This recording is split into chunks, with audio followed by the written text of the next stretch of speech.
listening to the Evolve Your Intimacy podcast with Dr. Stephanie, where it is my goal to educate, enlighten, and evolve your intimacy.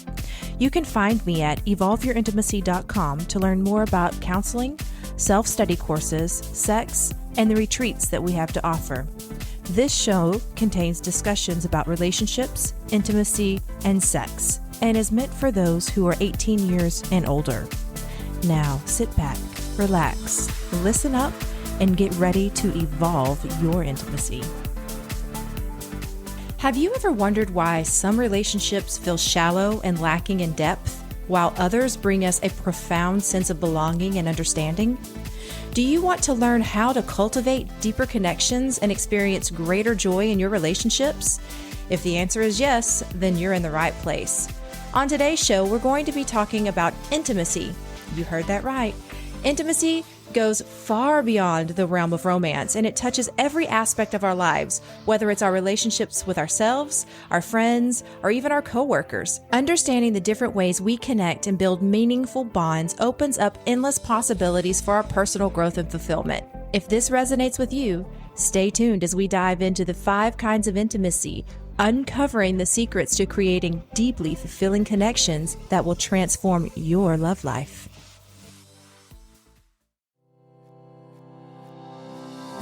Ladies, are you ready to take your intimacy to the next level?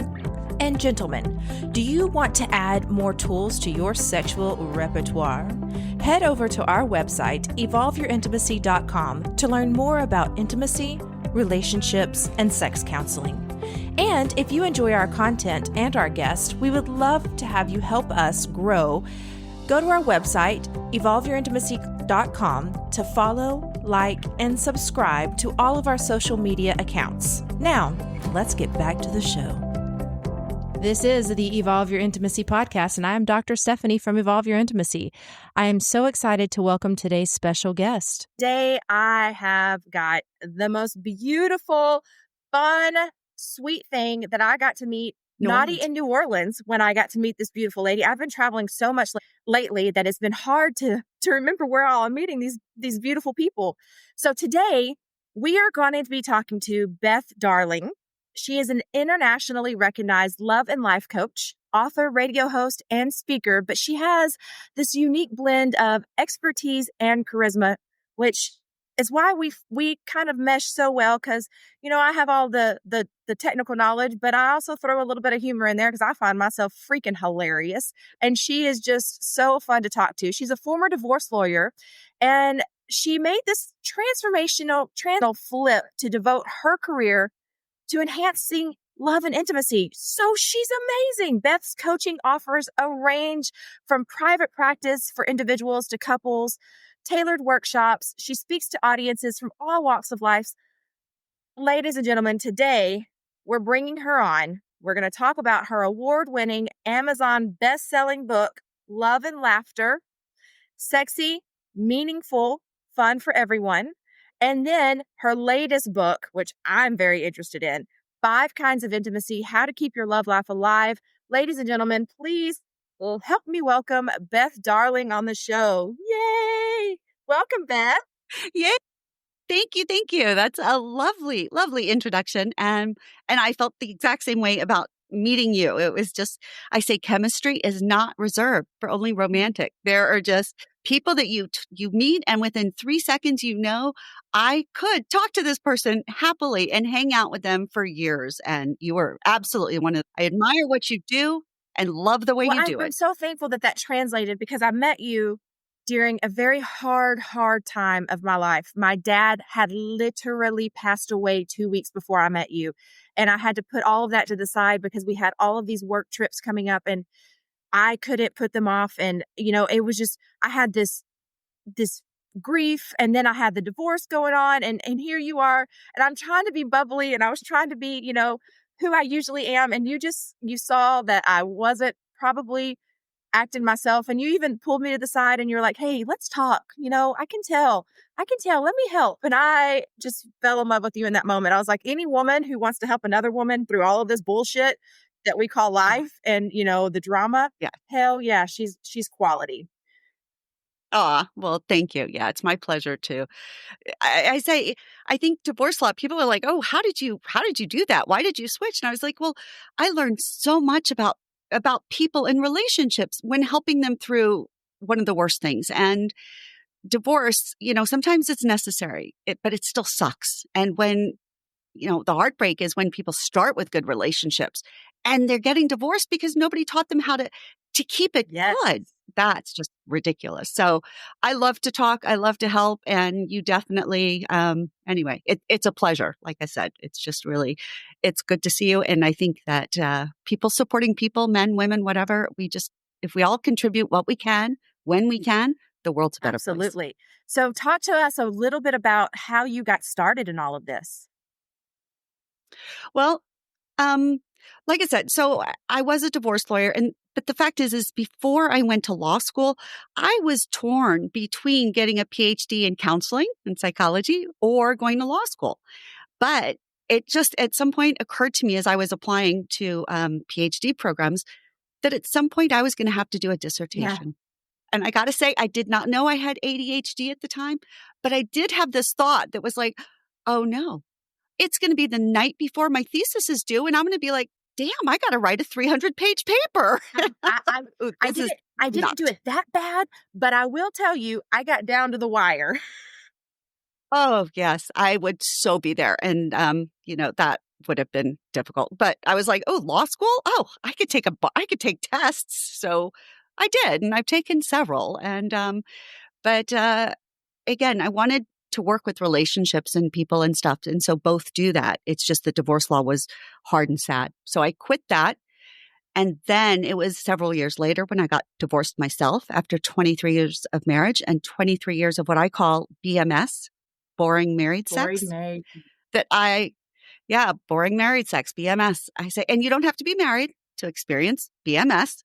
But I was like, all right, I need to learn how to do better. I want to know what options are out there. I want to learn how to feel good. I thought I was so hideously ugly. I thought I was boring, cold, frigid, all of these negative things that my husband thought and I had believed. But I looked around and I didn't see people talking about love, sex, and relationships all together. And to me, that's what I needed. I don't think we actually separate our bodies from our heart. It's just we try to tune one or the other out, and that doesn't really work. And I wanted the whole picture. So I opened a shop in Houston called Darling Way. That was a fun, flirty, frisky boutique. And that was great. It was my soapbox. Okay. From there, I started whatever I learned, I taught and did workshops and helped thousands of people coming through there. And finally sold it 2 years ago because I just needed to concentrate just on the personal work, on the speaking, the workshops, the coaching individuals and couples, and writing my second book, The 5 Kinds of Intimacy, How to Keep Your Love Alive. Let's talk about 5 kinds of intimacy. I'm going to read this directly from your website. I know. Okay. Take a deep breath. The 5 kinds of intimacy, how to keep your love life alive, is a no bullshit, pragmatic, and practical approach to creating happy, satisfying relationships. It's an engaging read because it's a unique blend of lawyer-like precision, romantic enthusiasm, and personal stories. Sold. Yeah, that's true. Sold. Oh, thank you. I don't even know who wrote that now, but yes, it is actually. I think it's true. I'm blushing, but yes. So I am unique. My perspective is just different because of where I've come from. Yeah. You know this, like our past makes us who we are, and it is different. So absolutely. When I started coaching people, I was astonished. Again, I'm a huge reader, so I'd read the Julie Gottman stuff, the 7 Principles of Marriage, and certainly John Chapman's The 5 Love Languages. I'd read Brene Brown. Not a single one of them had defined intimacy. And when I was working with clients, the lawyer part of me was going nuts. Like, how can I tell people what they're trying to get to if I can't tell them what that is and what to look for? So what is intimacy? So intimacy is, and damn, I should have marked this. This is my ADHD, but I will sum it up by saying that it is a feeling, it is a closeness, a connection, a sense of familiarity that is so personal that it is very likely to involve some level of vulnerability. Okay. Okay. So that's the big general idea of intimacy. And then from there are 5 specific types of intimacy that I think are fundamental to every relationship, not simply romantic ones, Okay. Let's hear but them. for the deepest relationships. So the 5 kinds are physical, emotional, sexual, romantic, and spiritual. And heads up, spiritual has nothing to do with what religion you are or if you have a religion. Spiritual applies to everybody. And it is the sense, the knowing, the belief that what you're doing is you're doing the right thing with the right person at the right time, that it is good not only for you, but it's good for them. It's good for your family or the people you're closest to. Basically, it's good for the world at large, i.e., to me, it's blessed by the divine, whatever your version of the divine is. Maybe it could be summed up as wholehearted, but it's the absence of any feeling that, wait, I shouldn't. Yeah. I shouldn't. Whether it's because there's a pile of laundry, the kids in the next door, a wife or a spouse that you're not telling about this, anything that just sort of keeps your brain going, ooh, maybe I shouldn't be doing it. It's the absence of it. So the absence of accountability. No, a detriment, because accountability, I want you to be accountable. In other words, that's why spiritual intimacy matters. Because we are, unless you're a sociopath or a psychopath, right? We have a sense of what's right and what's wrong.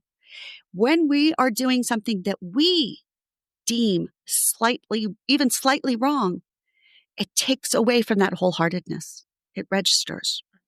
And that's what that hinders the relationship. It truly, truly does, even when it's a small degree. So we can laugh off somebody who says, I can't relax if there are dishes in the sink.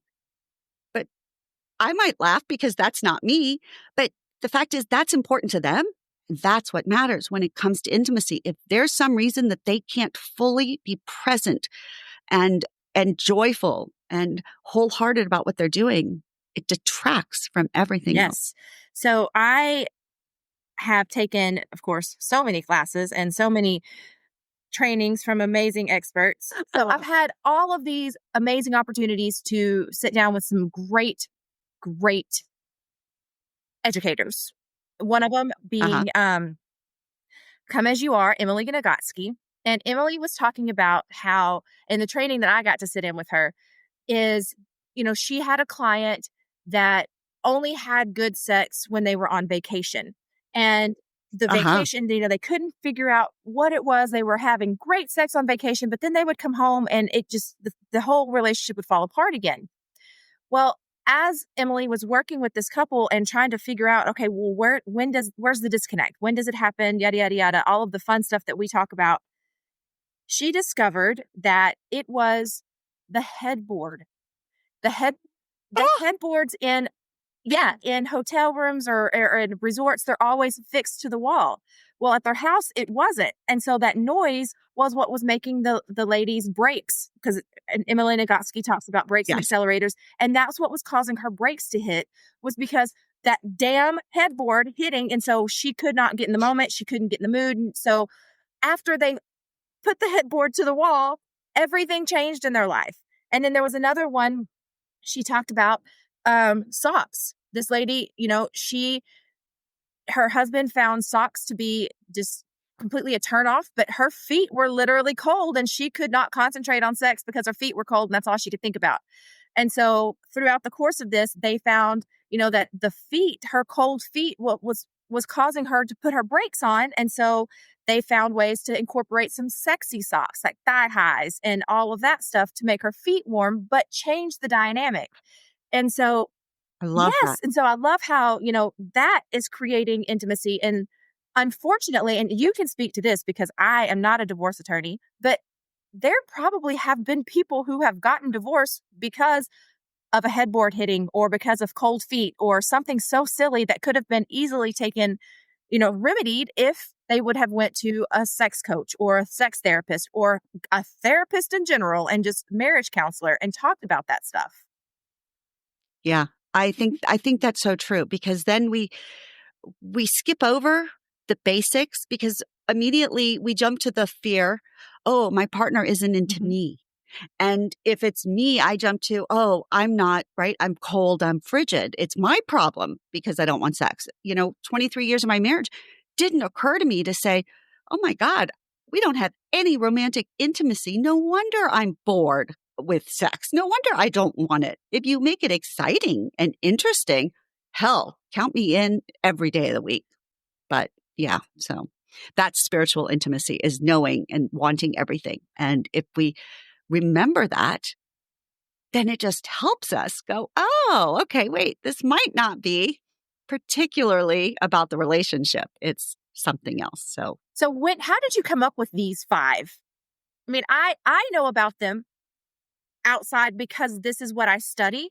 And I honestly, I'm going to be completely transparent here. I didn't realize the different kinds of intimacy, the different kinds of yeah, well, I'm just gonna say different kinds of intimacy until I was in my doctorate program. That was not something I was taught mhm. in my master's program, in my anything, in life in general. But when I got into my doctorate program, we had a presenter that came on and talked about the five kinds of intimacy. He didn't label it the five kinds. He talked about Yeah. intimacy, and it ended up being the erotic intimacy. Everything that you have honed in on and perfected, he had a general idea of. And so I love how you took that general idea that's only available to doctorate students, that should be available to the general public, and made it available for the general public. I came up with it, I have to say, because I was working with clients, and because I realized so often the word intimacy is used as a euphemism for Mhm. sex. And that is it's such a disservice to the term, to the way that we approach things, to relationships in general. It just doesn't serve us at all. And it was as I was trying to help my clients sort through these things and to recognize that relationships are built upon so much more than simply sex or simply emotional intimacy, i.e., sort of knowing each other. Um, and particularly, I realized intimacy is not always positive. And that thought is pervasive through so much of the reading, that we just think, oh, are you willing to be intimate with somebody? And that, oh, this is when you're willing to be intimate, then everything is joyful. And no, I don't believe that intimacy is always positive at all. And that to me was also important. I had to help couples, especially people who have gone through sexual trauma, to recognize that that's intimacy on several different levels, and that when we could break it down like that, then we could help heal it. Can we And the focus on that for a spiritual, second?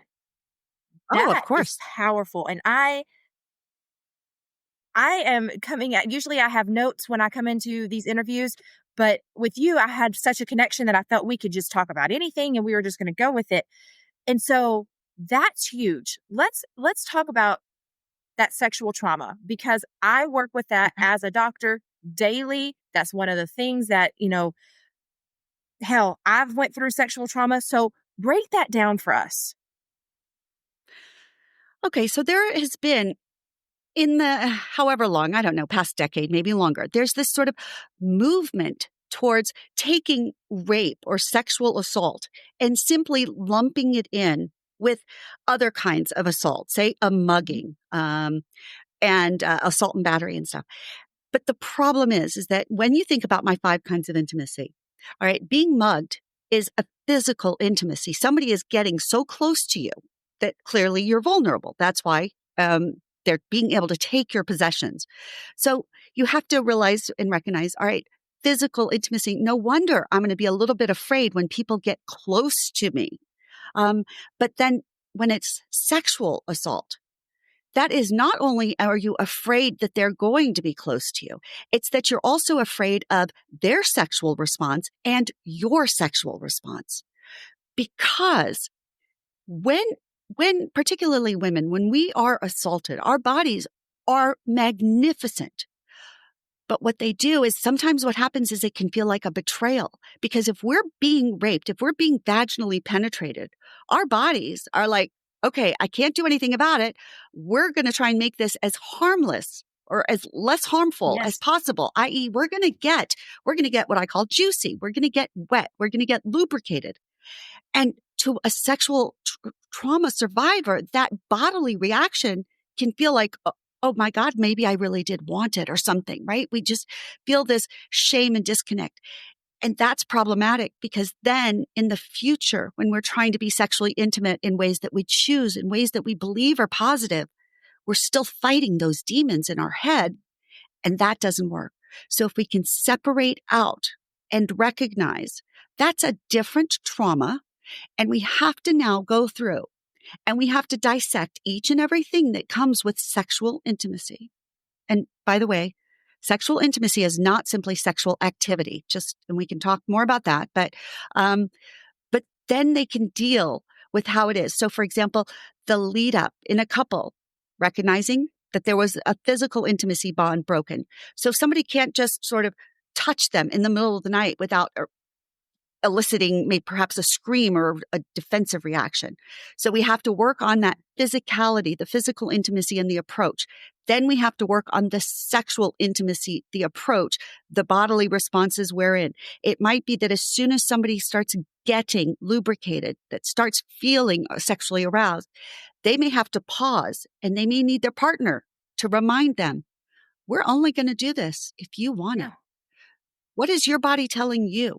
My body, I'm in control of my body. In fact, you're in control of my body because I'm going to stay right here and you can see every movement that's going to happen and you get to take charge of that and you get to tell me when to stop and et cetera. So it is just different. It is distinct.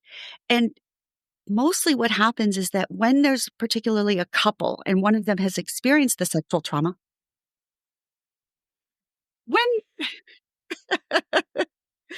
when there is a couple with whom one of the parties has experienced sexual trauma, oftentimes the focus for them becomes solely on trying to reconnect sexually.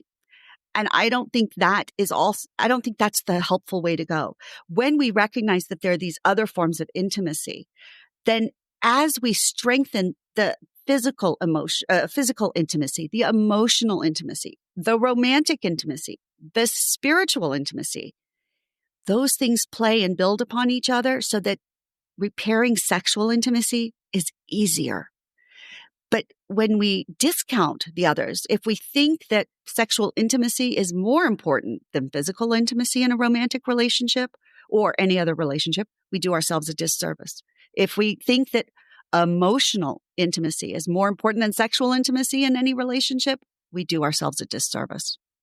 So that's how I think this plays in, this recognition. And that, again, that spiritual intimacy is addressing the fear, the lingering guilt, shame, blame, resentment, whatever it is that's lingering in that person's head. So this is how it just is easier to me if we block them out and deal with each of them specifically, but recognize that all of them are imperative and they work together to create a long-term lasting bond.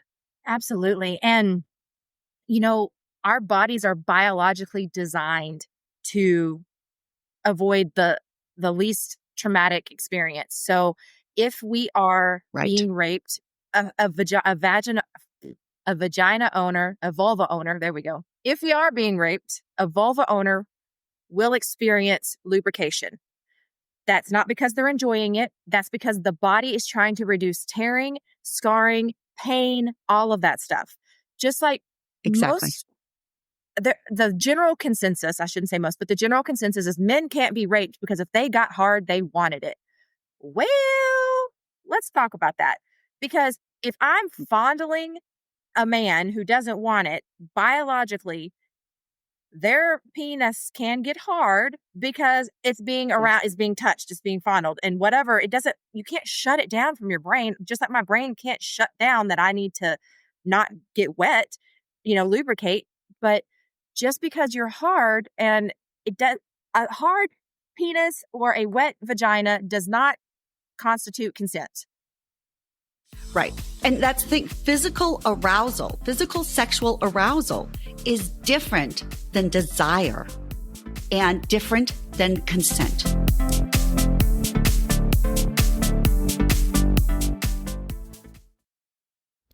Do you want to be on a ship with over 6,000 wild and naked friends? Drop an anchor in exotic countries? Explore all the sexiness the world has to offer? Come join me, Dr. Stephanie, on the next Bliss Cruise and allow me to personally guide you to better sex in my play shops, workshops, and private couples sessions.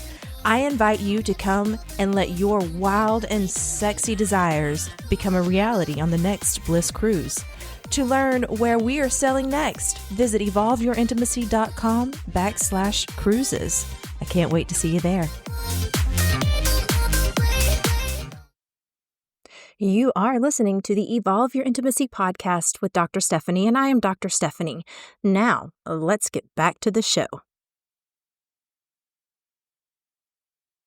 And so desire is I want it. Desire is I'm asking for this. I have agreed to this. I have consented to this activity. We have set my boundaries. This is what we've negotiated.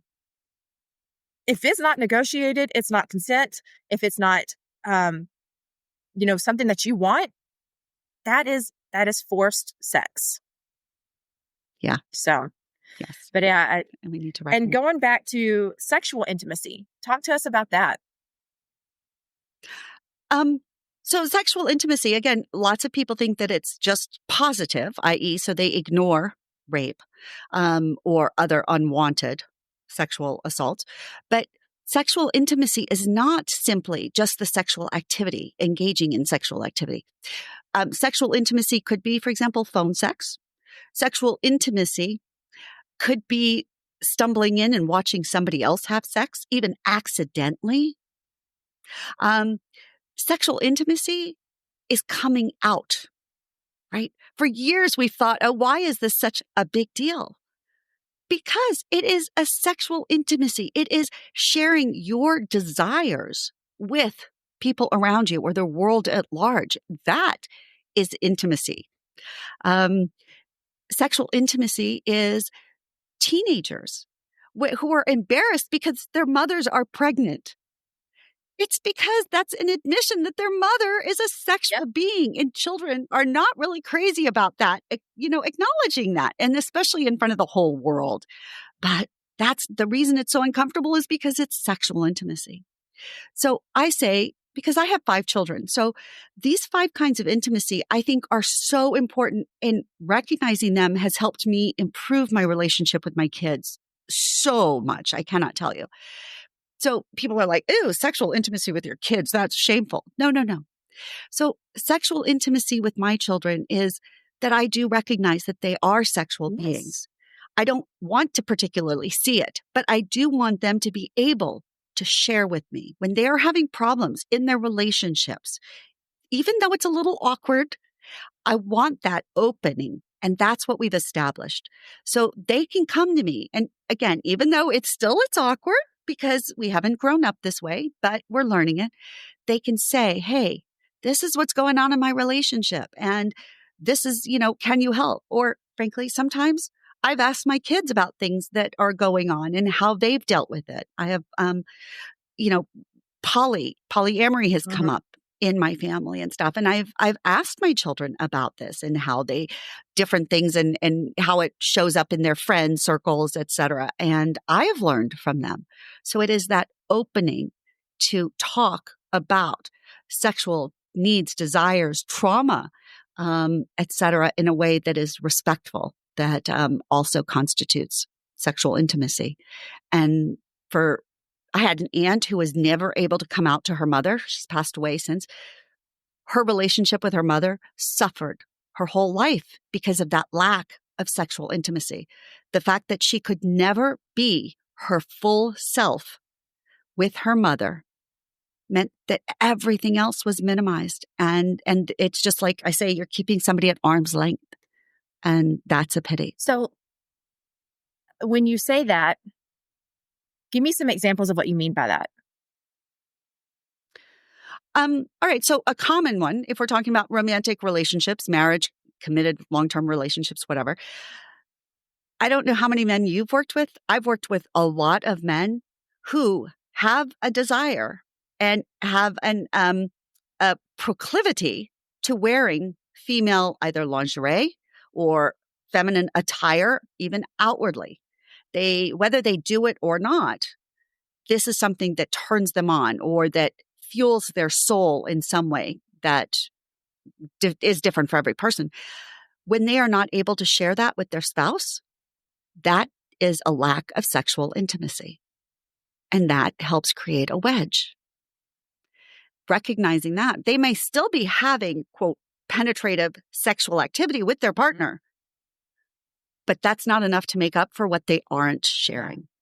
And so that lack of sexual intimacy causes then a lack of emotional intimacy, because now they're not sharing not only what turns them on or what they need for their desire, but how they feel about it. And so they're constantly on guard, if you will, to make sure that these secrets don't get out.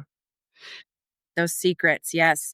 And, as you were as you were saying that, what I was hearing was, can you really have a true, authentic relationship if you aren't being true and authentic to your partner? No. Yeah, well, but the problem is, like, you and I know that it's less than, right? It's like a 75% relationship, if you will. And that's if everything else is really good. But I think it's kind of like parenting. I have 5 kids. Well, my goal as a parent was I wanted to do better than my parents. It wasn't until I reached my 40s that I was like, oh my God, if my parents were only like a third, and I'm not saying they were, but if they were only a 30 or a 60 or 70 as parents, as long as I'm a little above them, I'm thinking I'm good. But I haven't even thought about what it looks like to be an A-plus parent. Like, that's never even crossed the realm of my imagination because I have no experience with it. So therefore, we sometimes settle because we haven't seen what's possible. We have no idea. We don't know what we don't know. That's how it is with relationships. I think so many couples are walking around there thinking, okay, well, what we've got is pretty good because it's better than my next door neighbors or my parents or, my best friends. But they haven't seen what really can be possible, which is why I say that people who have good, healthy relationships, they should be talking all the damn time. I admired Dr. Ruth. She was incredible. Opened the door for the rest of us to come in and start talking, right? So the only thing, and it was a limitation of her time, but she wouldn't answer questions about her own relationship, her own sexuality.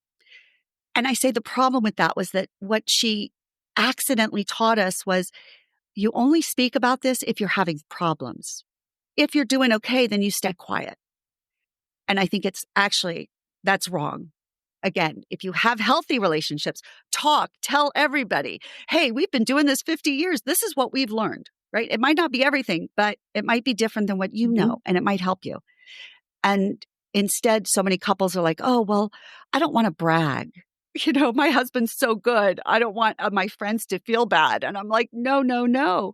You want to inspire them. You're not trying to make them feel bad. You're trying to inspire them and let them know what else is possible. Because that's what I want. I want people to keep going more and more. Yeah. Just like with our children, the day our children are born or placed in our arms, we think, oh my God, I love you more than I've ever experienced love before. And yet 3 years later, I love you even more than when you were born. 20 years later, 50 years later, we can't believe that this much love is possible. That's what it should be in your relationship. There is no limit to how good your relationship can be. So never settle for where it is. Appreciate it, savor it, and still want more. I say more is my favorite 4-letter word. Yes. And so, in your opinion, what holds people back from requesting and getting what they want? Let's just remind everyone that this is Evolve Your Intimacy, and I am Dr. Stephanie from Evolve Your Intimacy. We are having an amazing discussion, but we need to take a quick break, so stay right there and we'll be right back. Do you want to be on a ship with over 6,000 wild and naked friends? Drop an anchor in exotic countries? Explore all the sexiness the world has to offer? come join me, Dr. Stephanie, on the next Bliss Cruise and allow me to personally guide you to better sex in my play shops, workshops, and private couples sessions. I invite you to come and let your wild and sexy desires become a reality on the next Bliss Cruise. To learn where we are sailing next, visit evolveyourintimacy.com/cruises. I can't wait to see you there. You are listening to the Evolve Your Intimacy podcast, and I'm Dr. Stephanie. Now, let's get back to the show. In your opinion, what holds people back from requesting and getting what they want? Fear. I think fear. Fear that it's selfish, that it's demanding, that we should be happy with what we have. Fear that we can't get it. Mm-hmm. You know, why did I stay married for 23 years, really, to a man who didn't like me? It was all fear and insecurity. I didn't feel lovable. So I didn't think there'd be anybody else who would like me more than he did. So you might as well stay with the hell you know.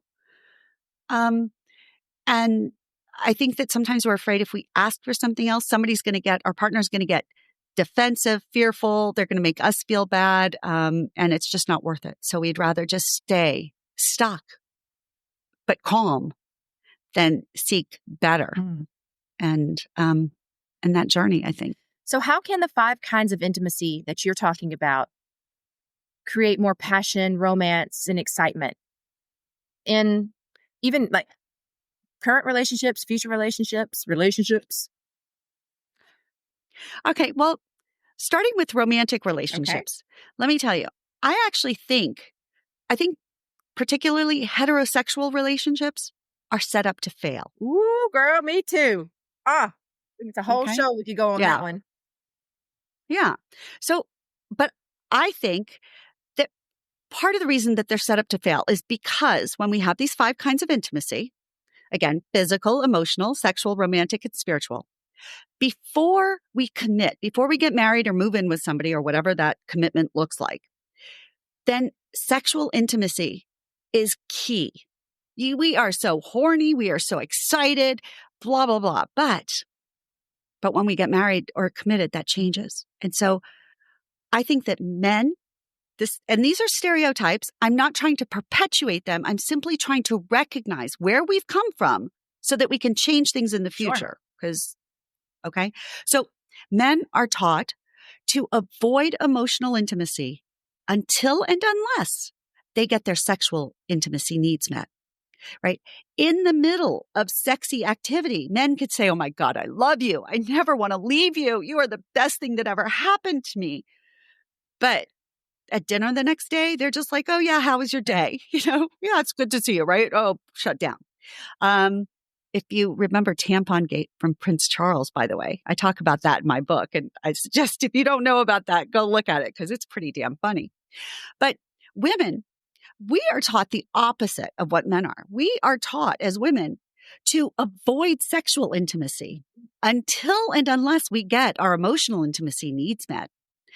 And then worst of all, we're taught to then give sexual intimacy as a reward. Yes. I.e., not for our own sake, but as you were so good. You brought me flowers. You took me out. You made me feel good. Now I'm going to make you feel good. And so we're now, not only do we avoid feeling pleasure in sexual intimacy, we actually feel like it's just a reward system and we're doing it only for someone else's pleasure, which is problematic. But now think about what happens once we commit, once we get married. Then we flip the whole thing. And now we say, "Oh, no, now that you're married, emotional intimacy is a given. That's a given. That has to happen. Sexual intimacy is optional." Especially after young children, we've had children or traumatic, difficult times in, stress at work or family problems and stuff. Sexual intimacy is like thrown by the wayside. Like it's trivial. Like it doesn't matter.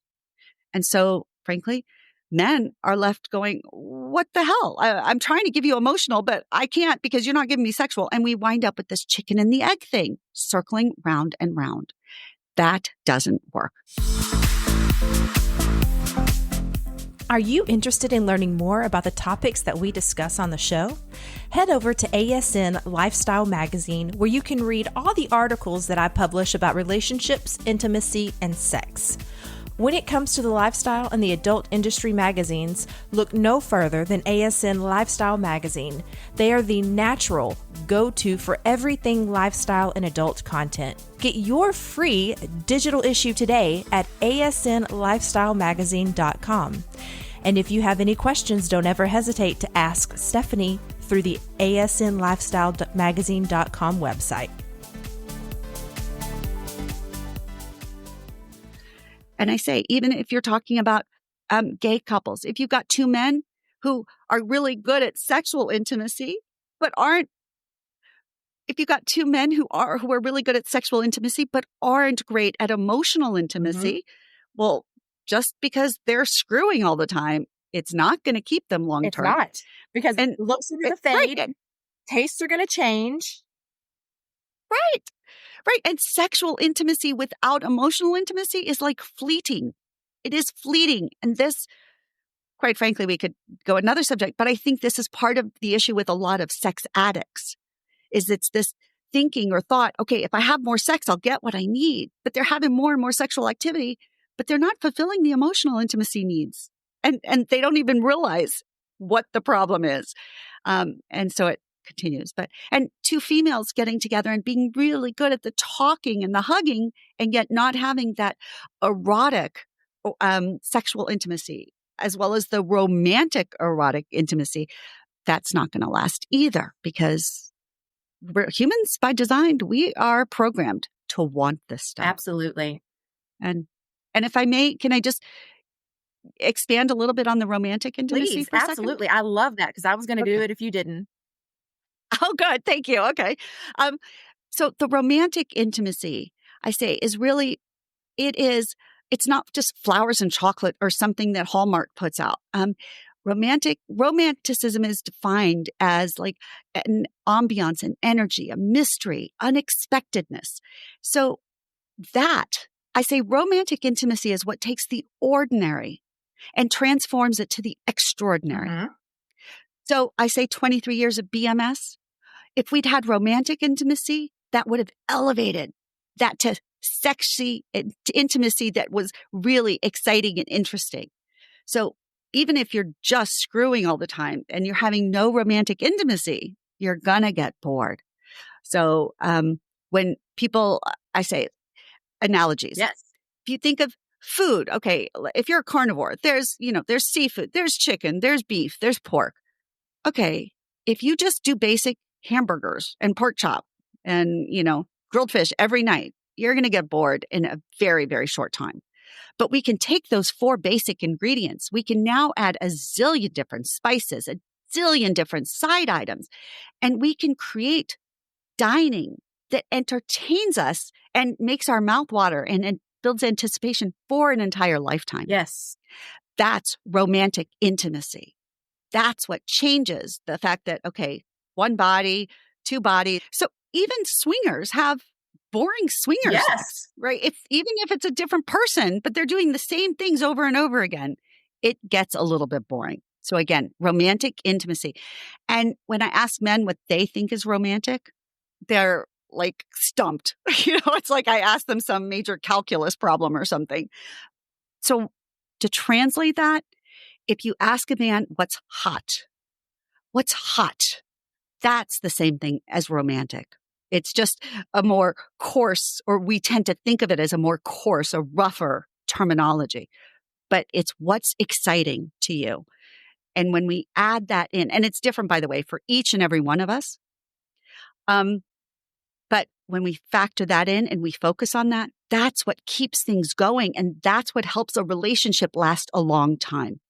And again, even in a platonic relationship, if you have one friend and you just go to lunch once a month, but you go to the same restaurant every month, for some period of time, it feels good. It's like tradition. And at some point, it's like, this is boring as hell. So romantic intimacy, spice it up. Hey, this month, let's go here. Or some people do it like, all right, 1 month I pick, 1 month you pick. That's a great way to keep romantic intimacy in a friendship. Frankly, I would say the same should be applied to date nights. Too often, the couple is trying to decide them together. I was like, where's the romance in that? Yeah, like, let's take me No. out on a date. Yes. Yes. And each of you take turns planning because all of us, regardless of gender, we all have a craving for some amount of mystery, excitement, energy. And, some of us it's roller coasters and some of us it's the choo-choo around the zoo. Doesn't matter what it is to you. Your partner needs to know it. You need to know it. And it needs to be indulged. Absolutely. Absolutely.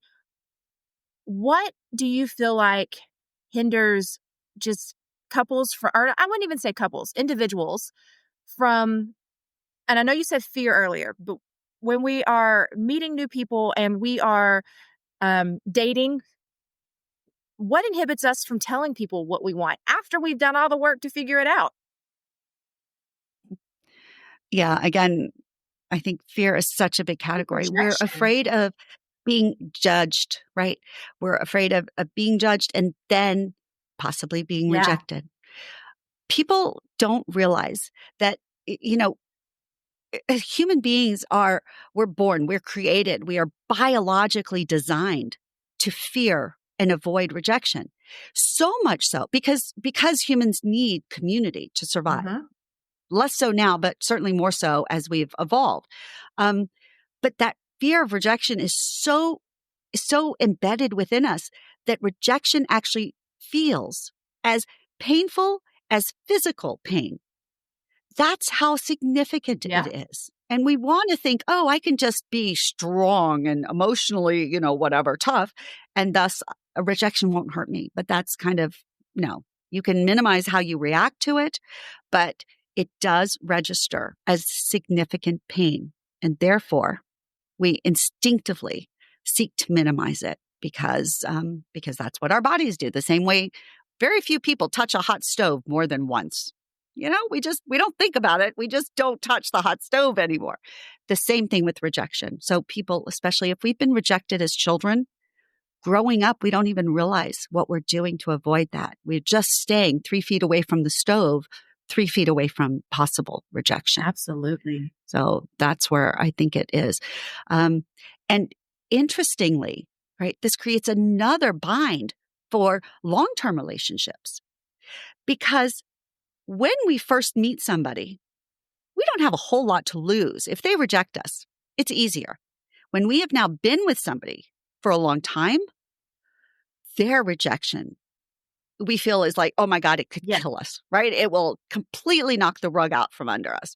So therefore, it's harder to share things that we either didn't share early on or things that we've discovered as we've gotten older, because now there's more at risk. Oh, the risk. And so I say, yes, right, more to lose. And so for me, for example, I never, I've never had an orgasm without some sort of fantasy about not being in control. But when I was married, it took me until we had been married 10 years. We were separated for the first time and I got drunk, and I don't really drink. It doesn't do well for me, but it took being separated and drunk for me to come home from a night out with my friends and ask my husband to spank me. Oh, wow. Right? Yes. Huge. Oh my. But then he got freaked out. He got freaked out because I'd never asked for this before. In hindsight, I know he probably had no idea what I was talking about or what to do. And boys are taught not to hit girls. So that's a whole nother level. And because of his fear and being caught off guard and stuff, like I saw all of the shock and everything probably on his face, even as drunk as I was. But we didn't do it then. We never spoke about it again. And I left that feeling so shamed that for 12 more years of our marriage, I never asked for a single thing. Right? And I remember that all the time. And I talk about that all the time because that's why I do so much of what I do, is because if I had had me back then, or if I had had you back then, Dr. Stephanie, you would have said, hey, Beth, you just caught him off guard. Give the guy a break. It's been 10 years and you've never asked. And it's like if you suddenly ask a cook to make, Italian food and they've been doing is sushi their whole lives. They're like, what the hell, right? Give them a minute to adjust. Let them think about them. Let them learn. It's okay. It's okay that you wanted it. It's okay that you shared it. It doesn't make you a pervert. It doesn't make you less of a woman. It doesn't make you weak. It's just a desire. And I would have been like, oh, okay, thank you. Instead, I crawled back into my little hole. He crawled into his little hole and we had BMS for the rest of our marriage. Oh. Sex deathbed. Yes. There's so many. Even though we were having activity, people say 2 or 3 times a week, we probably had sexual activity. Others are like, oh, well, that's so good. I was like, no, it really wasn't that great. And in hindsight, I realized he was one of those people who just wanted more and more sex because he couldn't allow himself to enjoy any emotional intimacy. And so every time there was sex, there was still this emptiness. Mm. So yeah, you have to understand all 5 kinds. Otherwise it doesn't work. So those listening who are in the position that you were in with your ex-husband, what's some advice that you want to give them? That intimacy, all these 5 kinds of intimacy have to start with yourself. Because I lacked emotional intimacy with myself, because I lacked the knowing who I was, what my strengths were, what my weaknesses were, i.e. a sense of confidence. I couldn't stand up and be my best self with him. So the first step, be honest with yourself. Don't deny everything like I did, not just ignoring the fact that whatever kind of sexy stuff you want, or maybe you like to wear bling and tutus, like I've discovered late in life, but I was never allowed to as a kid. So I never admitted that, right? Whatever these crazy things are that you're tentative about, you have to get comfortable with those things and accept that about yourself and respect yourself. Then you can actually show up more in a relationship and you can give others a little breathing room to adjust to who you are, what you want, particularly if it's something new and different to them, either because they've known you a different way or because their background is different than yours. And that's how we can then face the fear of rejection. And then even if we are rejected, we can say, but I'm still okay. I'm still okay. Right? Even if my husband never wanted to spank me, if he thought that was weird, I could say, no, Dr. Stephanie doesn't think I'm a pervert or weird. It's okay. I can be me. He can be him. We can disagree, but it doesn't mean that I'm less than. So get to know yourself. And then in my book, there are 17 intimacy practices at the back of the book. Those, even if you don't understand, if you don't listen to this whole podcast, you don't read the book, if you start doing those practices or exercises, you will actually start creating intimacy either by yourself or with a partner that will help improve things, even if you don't understand why it's helping and improving things. Certainly with understanding, you'll make greater use of it. But we need to just keep sort of going forward and recognizing don't settle for what is. Appreciate what you have always. Always be grateful for where you are and always be willing and interested in learning and expanding and growing. The same way you wouldn't want to go to a doctor who stopped learning 20 years ago and said, hey, I know so much. I know everything there is right now, because 3 years later, 2 years later, 20 years later, now they haven't got a clue what's actually going on and they don't know what else is possible. And that is not who you want to help improve your life. So it's the same thing with our romantic or other relationships. Absolutely. Absolutely. Well, tell our listeners where they can find you. They can find me at BethDarling.com. And that's DARLING, BethDarling.com. And one of the questions I get the most often is that your real name? And I say, well, sort of. So my real name, my birth name was actually Beth Liebling, but Liebling is German and Liebling means darling or loved one. Liebling's hard to spell, so I just adapted it. So I go by Beth Darling, and yes, it's sort of my real name and I'm very proud of it, but it's just easier to spell. So BethDarling.com. My first book was written under the name Liebling. So there you go. But this is easier. And you can also find me on social media, Beth Darling, author. I'm on Facebook and Instagram and YouTube videos and some TikTok. I love it. Yeah, I'm all over the place. So, yes, thank you so much for having me. It's such a pleasure to talk to you. I would do it all the damn time. Oh, I know we You're should. wonderful and fantastic. Yes, we definitely should. There's so much more goodness waiting to happen. All right, they can find my book, by the way, The 5 Kinds of Intimacy, How to Keep Your Love Alive. My bad, I should have said, at Amazon.com. I mean, you can also go to BethDarling.com and click the link there, but The 5 Kinds of Intimacy, How to Keep Your Love Alive by Beth Darling on Amazon. And you have to search the whole thing because Amazon still tries to hide things that are at any way related to sexy Intimacy. stuff. So. Yep. Absolutely. So definitely check out that book. I'm ordering my copy. You gave a copy to my assistant. She's been reading it, and so she won't share it yet. So I'm just going to order my own copy. And terrific. Yes, I will be happy to give you another copy. And but yes, I hope that you enjoy it. And I'm working with several therapists across the country now how to integrate the things that I talk about in that book, The 5 Kinds of Intimacy, into their practices with couples and individuals. And I'm very proud of that. I think it really, again, nobody's defined intimacy in these ways, and it's very clear cut. It's easy to analyze, to understand, evaluate.